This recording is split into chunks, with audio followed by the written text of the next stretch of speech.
Масъл Шолс, 13.000 жители на брегот на реката Тенеси, реката што пее според индијанска легенда. Изминативе 50 години некои од светски најпопуларните музичари тука ги снимиле своите хитови. Режисерот Грег Камалиер во својот нов документарец трага по она што го прави ова студио посебно. Ова е рурално место. Другите музички центри во Америка се во големите градови. Се започна со визијата и решеноста на Рик Хол, вели Камалиер.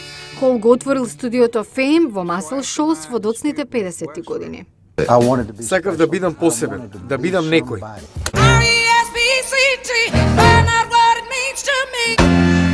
Користејќи стари филмови и фотографии, документарецот покажува како Хол развил уникатен звук базиран на искусен студиски инженеринг и талентирани музичари без оглед на расната припадност.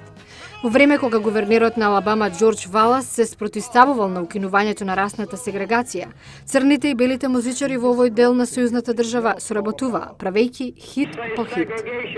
Како овој што локалниот музичар Перси Следж го направи звезда.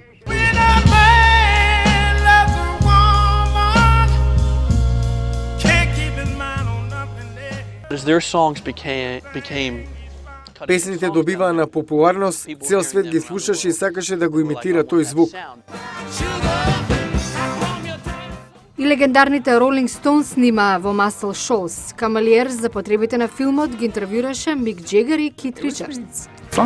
Беше во тренд, тоа беше целата идеја. Како да сте во рок-н-рол рајот. Документарецот Масъл Шолс започна да се прикажува во киносалите, а наскоро ќе биде емитуван и на американската телевизија.